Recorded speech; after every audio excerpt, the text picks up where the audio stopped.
The world is filled with mysteries, but few are as haunting and perplexing as the Dyatlov Pass Incident.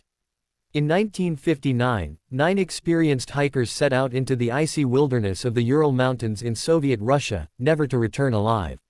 What rescuers found weeks later has baffled investigators for decades: shredded tents, bodies with fatal and bizarre injuries, missing eyes and tongues, inexplicable radiation, and no signs of struggle or logical explanation. This case has remained one of the most enduring unsolved mysteries in modern history, sparking countless theories ranging from avalanches and military cover-ups to UFOs and paranormal forces. The expedition begins. In late January 1959, a group of 10 hikers from the Ural Polytechnical Institute in Sverdlovsk, now Yekaterinburg, planned a skiing expedition to Ural Mountain, deep in the northern Ural Range. The team was led by Igor Dyatlov, a 23-year-old radio engineering student and experienced trekker.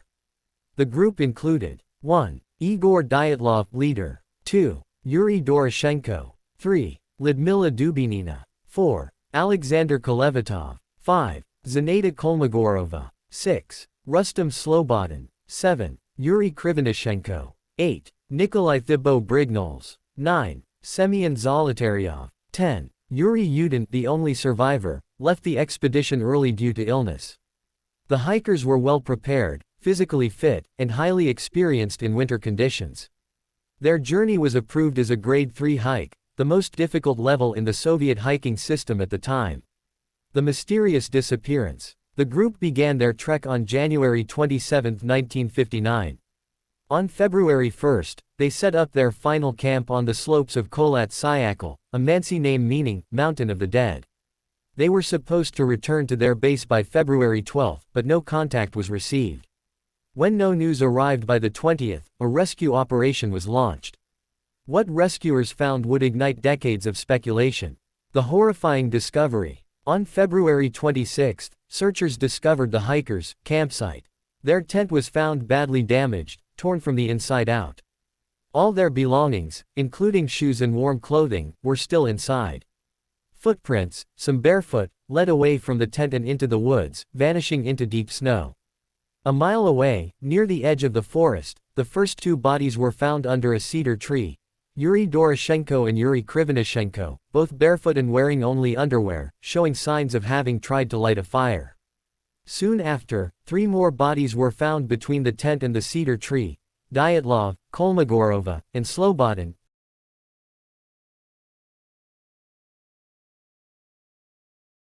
The final 4 bodies. It wasn't until May, after the snow had melted, that the remaining 4 bodies were found in a ravine, buried under 4 meters of snow. They had suffered gruesome and unexplained injuries. Lyudmila Dubinina had her tongue, eyes, part of her lips, and facial tissue missing. Alexander Kolevatov had a deformed neck and open wounds. Thibault-Brignoles had a cracked skull. Semyon Zolotaryov had crushed ribs, and his eyes were also missing. Strangely, some of these bodies were wearing fragments of the others' clothing, possibly indicating they died later and tried to stay warm using garments from the deceased. Even stranger, some of the clothes showed traces of radioactive contamination. The autopsy reports. The autopsies raised even more questions. No signs of external wounds were found on those with internal injuries. The force required to cause some of the trauma was compared to a car crash. The missing tongues and eyes could not be conclusively explained. The temperature at the time was -25 to -30 degrees Celsius, which explains hypothermia, but not the trauma. Official explanation and theories that followed. The Soviet authorities closed the case within weeks, labeling the cause of death as due to a compelling natural force. That vague explanation did little to convince anyone. Over the years, numerous theories have emerged. 1. Avalanche theory. The most cited natural explanation is that the hikers heard the start of an avalanche and fled their tent in panic. But the slope was not steep enough for an avalanche. No signs of snow accumulation or damage to the tent were consistent with one. Footprints were visible, not swept away. 2. Katabatic winds. Some believe sudden, violent winds created a fear of a collapse, prompting the hikers to flee. The theory is supported by a similar incident in Sweden, but again, it doesn't explain the trauma or radiation. 3. Military testing. One compelling theory is that they stumbled into a secret military weapons test. The area was near military zones. Witnesses later reported strange orange lights in the sky that night. The radiation on clothes could indicate exposure to weapons. The severe injuries might be from shockwaves or explosions. But no official military records have ever confirmed this theory. 4. Infrasound panic. A more modern theory suggests that infrasound, low-frequency sounds generated by wind and mountain shapes might have caused the hikers to experience intense fear or panic, driving them out irrationally. But again, it doesn't explain the physical injuries. 5. UFOs or paranormal theories. Some claim that the orange lights seen by others in the sky that night suggest a UFO encounter, or even paranormal intervention. The mutilations and trauma, they argue, resemble abduction or alien contact.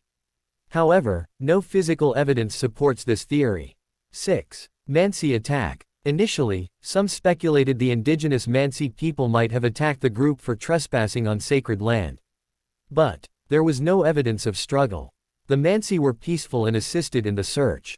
The sole survivor, Yuri Yudin, who left the expedition early due to illness, always believed the government knew more than they admitted. He spent his life researching the case and remained skeptical of all the official conclusions until his death in 2013. Reinvestigation and new insights. In 2019, on the 60th anniversary, Russian authorities reopened the case. In 2020, they concluded the hikers died due to an avalanche. But critics point out the same weaknesses in that explanation: the terrain, footprints, and nature of injuries. Independent experts and journalists continue to investigate, but definitive answers remain elusive. Cultural impact. The Dyatlov Pass incident has inspired books, documentaries, and films, e.g., Dead Mountain, The Devil's Pass. Countless YouTube channels and podcasts. Ongoing fascination in the true crime and mystery communities. The site of the incident is now officially named Dyatlov Pass in honor of the group's leader. Conclusion. More than 6 decades later, the Dyatlov Pass incident continues to chill the spine of anyone who reads about it. Despite technology, reinvestigations, and hundreds of theories, no one knows for sure what happened on that frozen mountain. Perhaps the truth was buried in the snow along with those 9 brave souls, or maybe, it's still out there, waiting to be uncovered.